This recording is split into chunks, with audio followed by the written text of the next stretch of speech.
अस्सलाम वालेकुम आज माह मुबारकस मज बनाओ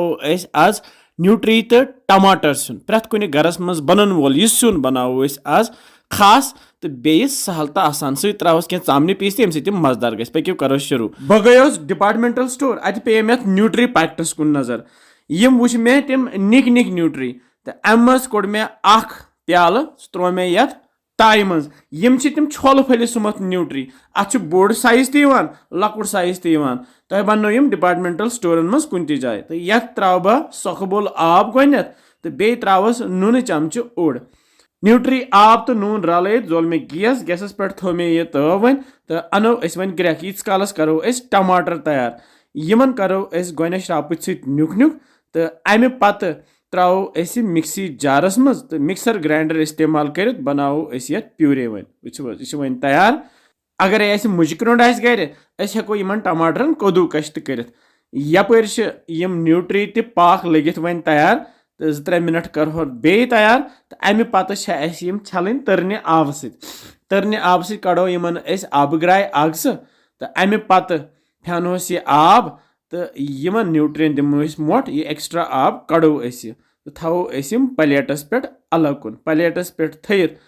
नी मे यह तो अत मज त्रा बह तिल क्रोंड इस बह फल तेल इस्तेमाल करान तो तेल गरम गस्ती त्रा बह अत मज न्यूट्री गोनथ तो ये न्यूट्री दिमो ये तिलस मज तलिन तलो न्यूट्री तुत काल यम थोड़ा सा त्रोश तो वजल ही गसन न्यूट्री तेल चशान तवे कर मे कम पहम तेल यथ मज इस्तेमाल तो हेक्यू पन्ने हिसाब तेल इस्तेमाल कर तो यथ असल पे तलिन लगित कड़ो अलग कुन प्लेटस पे तो अथ ताई मज त्रो वन बे तिलस 2 क्रेंड तेल हेक्यू तुम कम ज्यादा इस्तेमाल कर टमाटरन तो न्यूट्रियन लगान तेल हना ज्यादा पहम तेल गरम गि त्रा बह अत मज 0 चमच ओड़ तो बे रुहन पेस्ट मे रुहन दोगमुत नाम मज त्रो मे अत ऊर तल मे गैस थोमुत लोतुई तो असल पे तलहोन रुहन तो जुर तो युथ यह थोड़ा सा तलने यह तुथी त्रो टमाटर प्यूरी गोनथ तैयार थमज कर तो यह टमाटर यथ मज त्रयित लागो वन खलन खलन दिन पूर पे खलन लगित थो तल गैस लोतुई तो अमे पत थोस पे वन ढखन तो करहोन 10-15 मिनट गोनथ तैयार यह ढखन थवन जरूरी तिकाज यह छिक खसान तुम वुचान ढखनस कज छिक लड़म नत ग सोरे गैस खराब लागो वन रलाउन बे तो करहोन तैयार इस एक्स्ट्रा आब यह गि पूरा श्रपुन गि पूरा खुश गसन तो वन टमाटर कसन मतलब गो पूर पे तैयार करें अत गि ओर एक्स्ट्रा तेल नेरन तेल त्रा बह पाउडर मसाल बह त्रा मर्चवांगन पाउडर चमच बदान पाउडर चमच शोंठ पाउडर चमच ओड़